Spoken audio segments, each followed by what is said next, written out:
Are you scared, baby? Not me. Those were Carol Lombard's last words, unshaken as she stepped onto a doomed flight. In old Hollywood, final moments didn't always mean closure. Sometimes, they started storms of rumors that still swirl today. What secrets were hidden behind these parting lines? And why did they echo louder than any studio press release? Stay tuned, because by the end, you'll see how a single sentence could change everything Hollywood wanted the world to believe.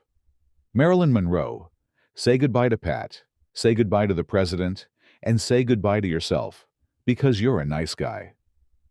When Marilyn Monroe died on August 5, 1962, the official cause was listed as probable suicide from an overdose of barbiturates. But her final known words, allegedly said to actor Peter Lawford over the phone, became fuel for decades of conspiracy theories. The quote is haunting. Say goodbye to Pat, say goodbye to the president, and say goodbye to yourself because you're a nice guy. On the surface, it could sound like the sad farewell of a troubled woman. But to many, it was a coded message, a whispered signal that something far more sinister was at play. Peter Lawford wasn't just another actor. He was also the brother-in-law of John F. Kennedy. According to his account, Monroe sounded strange, distant, and perhaps drugged. She ended the call with those puzzling words. Hours later, her body was found at her Brentwood home, naked, with the phone still in her hand. But questions immediately began to swirl. Why did the maid wash the sheets before police arrived? Why did it take hours to notify authorities? And most significantly, what was the real nature of Marilyn's relationship with the Kennedy family? The president, she referenced, was widely believed to be John F. Kennedy himself. Rumors of their affair had long circulated, and Lawford was said to be the man who often arranged their secret meetings. Some believe Monroe had threatened to go public with what she knew, not just about her affairs with the Kennedy brothers, but about political secrets whispered behind closed doors. And that night, she may have paid the price. There were also whispers of surveillance. Her home was allegedly bugged. A red diary filled with classified names and political pillow talk mysteriously vanished. And Lawford? He would later claim he believed she was murdered, but kept quiet for fear of what might happen to him. The LAPD closed the case quickly, but many called the investigation rushed and incomplete. Whether Marilyn's last words were the rambling thoughts of a fading star or a cryptic warning from a woman who knew too much remains the central question. The line about the president is still quoted with unease, too specific, too intimate, and too politically loaded for comfort. In death, Monroe became more than a tragic icon. She became the center of one of the most persistent rumors in old Hollywood history. Her final phone call wasn't just a goodbye. It was the match that lit a conspiracy wildfire that still burns to this day. Clark Gable. I did everything I could. Clark Gable was the king of Hollywood. The tough, charming star of Gone with the Wind, and dozens of other classics had weathered personal tragedy, studio battles, and even combat during World War II. But by 1960, age and exhaustion were catching up with him. He was filming The Misfits, a dark psychological western penned by Arthur Miller and co-starring a fragile Marilyn Monroe. It would be Gable's final film, and it would haunt his legacy.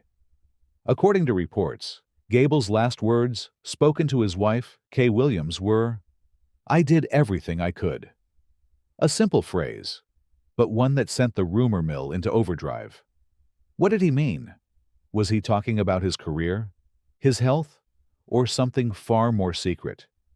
Gable had always been an image-conscious actor, fiercely protective of his reputation as Hollywood's rugged leading man. But behind the scenes of The Misfits, he was reportedly fed up. The production had been plagued with delays, extreme desert heat, and Monroe's erratic behavior, exacerbated by her substance issues and collapsing marriage to Miller. Some biographers claimed Gable pushed himself too hard on set, insisting on performing his own stunts with horses and jeeps. Just days after filming wrapped, he suffered a massive heart attack. He lingered in the hospital for 10 days before dying on November 16, 1960. Those final words have sparked a theory that Gable knew the film, and perhaps Monroe herself had pushed him too far. Some believed he was subtly blaming the misfits for his demise. Tabloids speculated Monroe's troubles had created so much stress that Gable's body gave out. It didn't help that she was hospitalized shortly after his death, battling her own demons. She never forgave herself for what happened. To others, Gable's words reflected a deeper regret, a final reflection from a man who spent his life upholding an image while privately suffering. He had lost his beloved wife, Carole Lombard, in a plane crash years earlier and never fully recovered emotionally. "I did everything I could" might have been a farewell to the persona, the myth of Clark Gable. Even now, The Misfits is viewed as cursed. Both Gable and Monroe died soon after, and Montgomery Clift, also in the cast, was visibly spiraling. Gable's farewell feels less like closure and more like an open-ended riddle, one that invites speculation every time the curtain falls on old Hollywood's final act. Carole Lombard. Are you scared, baby? Not me. Carole Lombard was no stranger to turbulence. The screwball comedy queen had a reputation for sharp wit, fierce independence, and bravery that rivaled any male lead of the era. But on January 16, 1942, her daring spirit took a tragic turn. That night, Lombard, fresh off a war bond rally in Indiana, boarded TWA Flight 3 to return home to Los Angeles. Accompanying her were her mother, Elizabeth, and MGM publicist Otto Winkler. As the aircraft ascended, so did the tension. Before takeoff, Otto had reportedly voiced concern about flying through Nevada's mountainous terrain in poor weather. Lombard, ever the brave face, allegedly turned to him and said, "Are you scared, baby?" "Not me." The words were flippant, daring, and chilling, because just hours later, the plane would crash into Mount Potosi, killing everyone aboard. That quote, attributed to a witness at the airport, and later confirmed by Winkler's surviving family, lit a spark of dark fascination. Fans and historians questioned if Lombard had a premonition. Was it bravado masking real fear? Or worse, did she know something wasn't right? Rumors began to swirl almost immediately. One theory suggested the crash wasn't accidental at all, but an act of wartime sabotage. At the time, Nazi sympathizers were suspected of targeting American morale, and Lombard, a patriotic symbol and wife of Clark Gable, had just raised over $2 million in war bonds. The FBI investigated, but found no evidence of foul play. Others believed the flight crew had ignored warnings and that the crash was caused by human error, not fate. The official report cited a navigation mistake that led the plane off course. Still, Lombard's defiant last words kept the myth alive. They painted a picture of a woman unshaken in the face of doom, and that only added to her legacy. Clark Gable was devastated. He had urged her to take the train. After her death, he reportedly volunteered for World War II out of sheer grief, flying dangerous missions with the Army Air Forces. Her final moment became a phantom that haunted him for years. Lombard's last words were short, bold, and cinematic, the kind of thing that would have made a perfect line in one of her films. But spoken on the edge of disaster, they became something else entirely, a legendary echo that refuses to fade. George Reeves, I'm tired. I'm going back to bed. George Reeves will forever be remembered as the man who donned the cape and tights to become Superman in the 1950s television series Adventures of Superman. To the public, he was a larger-than-life figure, invincible, unshakable, and pure-hearted. But off-screen, Reeves was anything but bulletproof. By June 16, 1959, his real life had become a tragic labyrinth of career stagnation, love affairs, and whispers of studio scandal. And his final words, spoken just moments before he was found dead, only deepened the mystery. I'm tired. I'm going back to bed. That was what Reeves told guests at his home in Benedict Canyon during a late-night gathering. He then went upstairs. Minutes later, a gunshot rang out. Reeves was found with a single bullet wound to the head. The revolver was at his feet, and the official ruling was suicide. But almost immediately, the rumors began. The people downstairs at the time didn't report the gunshot immediately. They waited nearly an hour to call the police. Some even claimed they heard more than one shot. And Reeves's fiancée, Leonore Lemon, allegedly made disturbing remarks, including, "He's going to shoot himself," even before the sound of the gunshot. These eerie comments, along with Reeves' last known words, fueled speculation that foul play might have been involved. Much of the suspicion fell on Reeves' past relationship with Toni Mannix, the wife of MGM executive Eddie Mannix. Reeves had broken off the long-term affair with Toni and quickly got engaged to Lemon. Some believe Eddie Mannix, known for cleaning up messy studio problems with ruthless efficiency, may have had a hand in Reeves's demise. After all, a Superman scandal wouldn't look good for MGM. Others point to Reeves's depression and frustrations over being typecast. He reportedly struggled to find roles outside of Superman and resented being dismissed as a one-dimensional children's star. But friends were divided. Some said he was despondent. Others insisted he was on the upswing, planning a wedding, looking at scripts, and even gearing up for a new season of Superman. Still, that last line, "I'm tired. I'm going back to bed," felt eerily final to many. Was it a casual comment before a spur-of-the-moment decision, or something more sinister? Reeves's death remains one of old Hollywood's most debated cases, and those 6 plain words became the final curtain on a life caught between fantasy and a brutal, unresolved reality. Jean Harlo, "My head. It hurts so bad." Jean Harlo was Hollywood's original blonde bombshell. Her platinum curls, sultry stare, and provocative screen presence lit up the 1930s with films like Hell's Angels, Red Dust, and Dinner at 8. But behind the glitz and glamour was a woman whose life was filled with illness, heartbreak, and pressure, all of it cut short by a death as sudden as it was suspicious. Her final words, reportedly murmured to her mother as she lay dying, were, "My head. It hurts so bad." They seemed innocent at first, just the complaint of someone in pain. But in the years that followed, those words would trigger a wave of rumor and mystery. In May 1937, while filming Saratoga opposite Clark Gable, Harlo fell ill. At first, everyone assumed it was the flu. She was swollen, fatigued, and complained of severe headaches and back pain. But her condition worsened quickly. Her breath smelled of urine, a clear sign of kidney failure. And yet, MGM kept her on set as long as possible, fearing delays.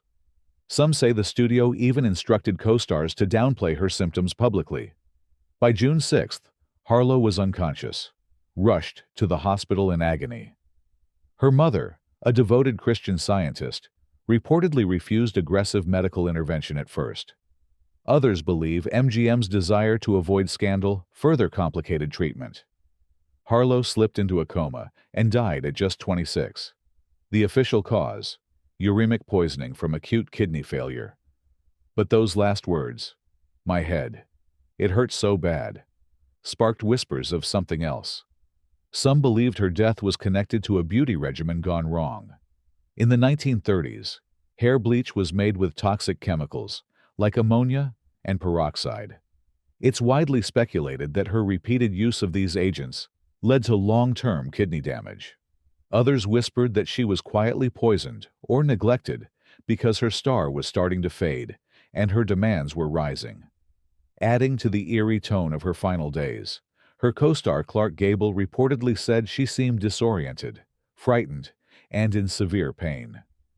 Fans questioned how someone so visibly ill was allowed to keep working, while the press painted her passing as a tragic twist of fate rather than a systemic failure.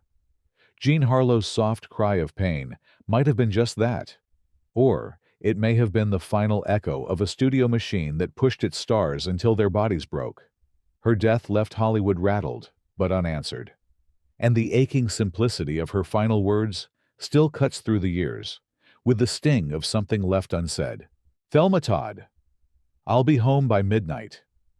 Thelma Todd, known as the Ice Cream Blonde, was one of the most vibrant comedic actresses of the early 1930s. With a quick wit and glamorous looks, she starred alongside legends like the Marx Brothers and Laurel and Hardy. Off-screen, she was a savvy businesswoman, running her own successful cafe on Pacific Coast Highway and maintaining a fiercely independent image that clashed with the studio expectations of the time. But when she was found dead in her car on December 16, 1935, Hollywood was left reeling, and her final known words, "I'll be home by midnight," became the haunting headline to a case riddled with suspicion. The quote was allegedly spoken to her friends as she left a party hosted by director Roland West, with whom she had a complicated romantic and business relationship. That night, she appeared in good spirits. Witnesses said she was drinking, laughing, and eager to get home. But she never made it. 2 days later, she was discovered slumped over the wheel of her Lincoln convertible, parked inside the garage of West's ex-wife, just blocks away from her cafe. The official cause of death: carbon monoxide poisoning. But almost no one believed it was that simple. First, there were the injuries. Her nose was broken, lips bloodied, and there were bruises on her body, details that didn't quite fit with a quiet, accidental death.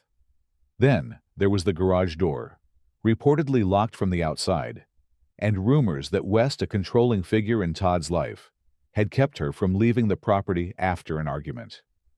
The coroner ruled the death accidental with suicidal tendencies, a murky compromise that pleased no one and satisfied even fewer.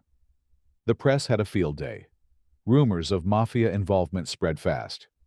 Todd had allegedly received threats from mobster Lucky Luciano, who had tried to use her cafe as a front for illegal gambling. When she refused, some believed she was silenced. Others speculated a love triangle or blackmail had led to murder. And all of it circled back to her last casual remark: "I'll be home by midnight." That phrase, so mundane and innocent, now read like a tragic miscalculation or an ominous premonition. Whether it was a promise she couldn't keep or a line masking deeper fears, it stuck. Thelma Todd's death remains officially unsolved, and that one sentence lingers as a bitter reminder of a starlet who vanished into the fog of scandal, her laughter replaced by silence, her final words forever replayed like a broken reel in the archives of old Hollywood mystery. Lupe Veles. I'm not afraid of death. I just don't want to be forgotten. Lupe Veles wasn't just a star. She was a force. Nicknamed the Mexican Spitfire, she exploded onto the silent screen in the 1920s and quickly built a reputation for bold comedic timing, magnetic charm, and a fiery off-screen persona. She was loud, unapologetic, and, in an era dominated by carefully polished studio images, uncontainable. But behind the glamour and wild headlines was a woman deeply afraid of obscurity. And when she reportedly told a close friend, "I'm not afraid of death. I just don't want to be forgotten," it didn't just mark the end of a life. It became the birth of one of Hollywood's most twisted urban legends. On December 14, 1944, Veles was found dead in her Beverly Hills bedroom.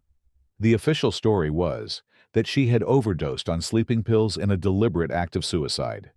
She was 36 years old and, according to her note, distraught over a failed romance and an unexpected pregnancy. Her final night was, according to police reports, filled with meticulous preparation. She dressed in a silk nightgown, lit candles, and arranged herself neatly in bed before ingesting Seconal tablets. But her story didn't end there. Within months of her death, rumors began circulating, bizarre, grotesque, and deeply racist in tone.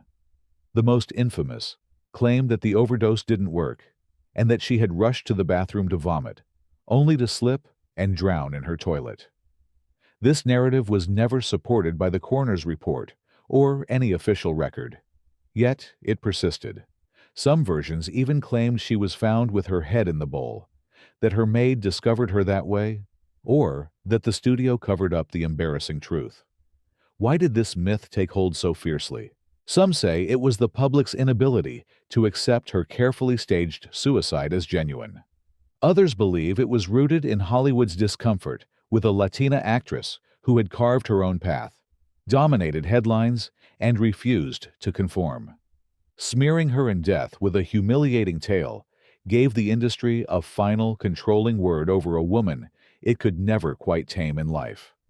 But those real last words, "I'm not afraid of death. I just don't want to be forgotten," were not only tragic, but painfully prophetic. She hasn't been forgotten, not because of the lie, but because of her legacy. Her films, her trailblazing presence as a Mexican actress in a white-dominated industry, and the circumstances surrounding her death still spark debates, investigations, and think pieces. In the end, Velez's fear wasn't realized, but the price she paid for immortality was steep. Her final plea became an eerie echo, tangled in scandal, but still commanding attention, just as she did in life. William Desmond Taylor. I'll see you later. William Desmond Taylor was a silent film director and actor whose career seemed destined for greatness until it was ended by a bullet. His last known words, allegedly spoken to actress Mabel Normand as she left his Los Angeles home on the night of February 1st, 1922, were simple and warm. "I'll see you later." But later never came. The next morning, Taylor was found dead in his living room with a single gunshot wound to the back. What followed wasn't just a murder investigation. It was a scandal so explosive that it helped plunge Hollywood into its first major moral reckoning. Taylor's final words became an eerie refrain, echoing through newsrooms, police briefings, and studio boardrooms. On the surface, they suggested a man expecting a peaceful night. But underneath, they hinted at something far darker. Did he know someone was coming back? Was he expecting another guest? Or had his own words been an accidental prophecy? Taylor's murder was never solved. That alone might have been enough to stir whispers. But the chaos that followed fanned the flames. The crime scene was reportedly tampered with before police arrived. The studios allegedly sent fixers to retrieve compromising letters, some of which were rumored to involve stars like Mary Miles Minter, a young actress obsessed with Taylor, and her controlling mother, Charlotte Shelby. Shelby was later accused of owning a rare gun matching the murder weapon. Then there was Mabel Normand, the last known person to see Taylor alive. A comedic actress with a reputation for partying, Normand had been battling addiction, and Taylor was reportedly trying to help her get clean. Did someone not want him interfering? Was it professional jealousy, personal vendetta, or something even darker?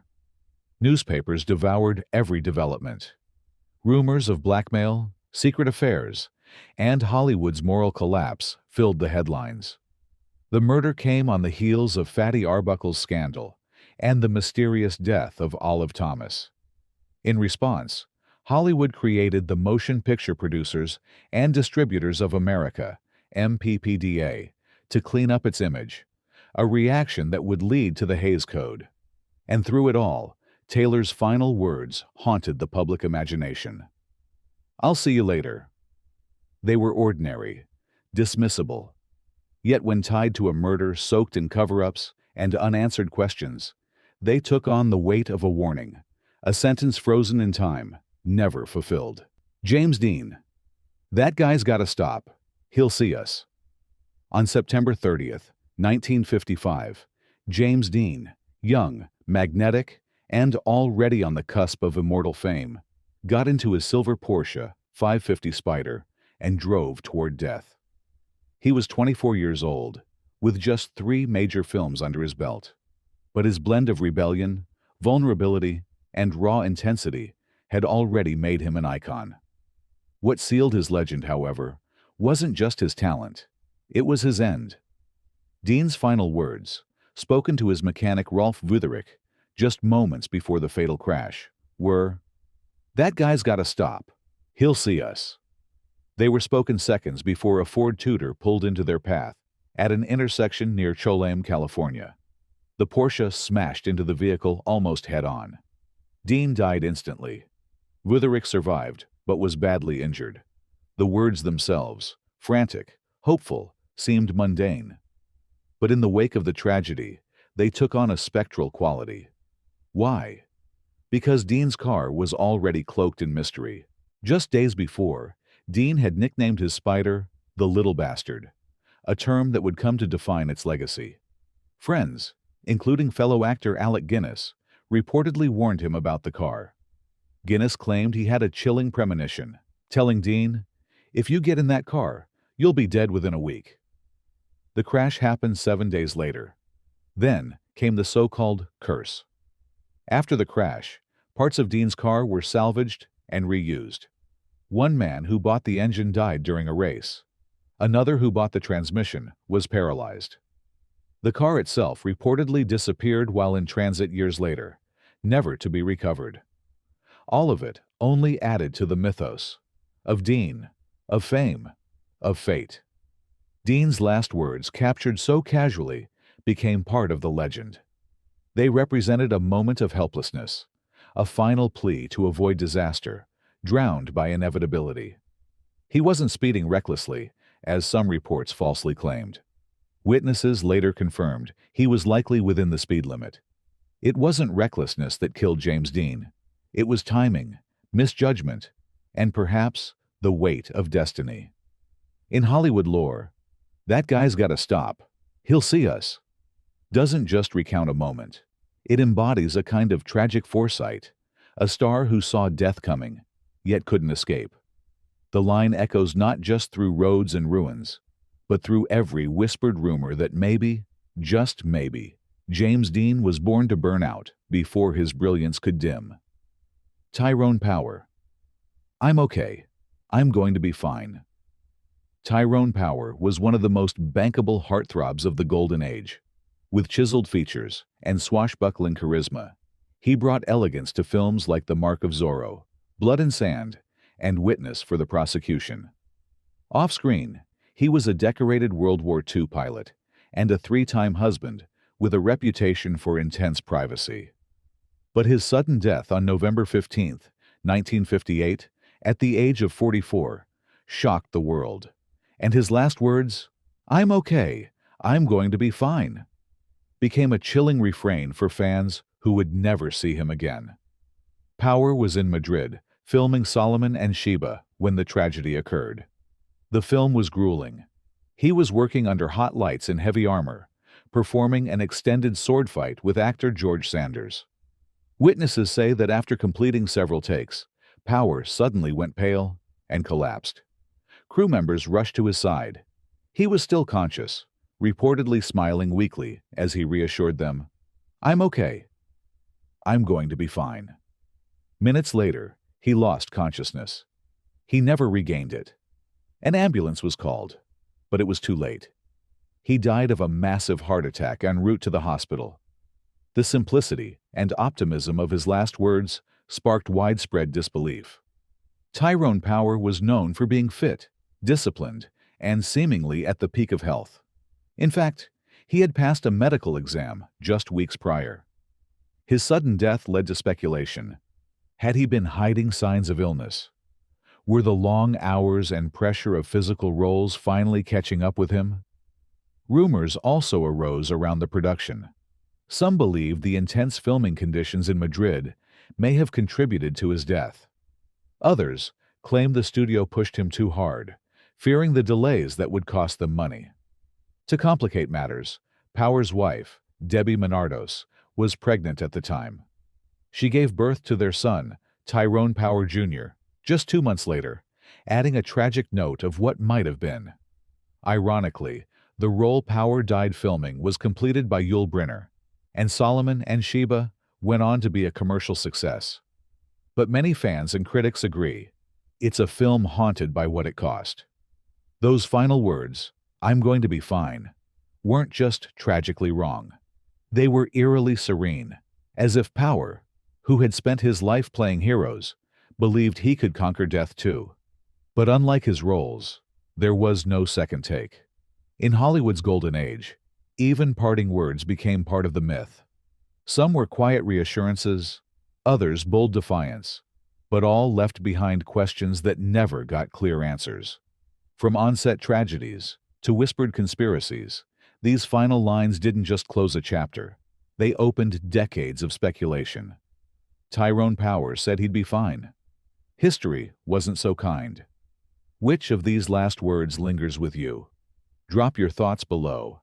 And don't forget to like, subscribe, and join us for more untold stories behind the silver screen.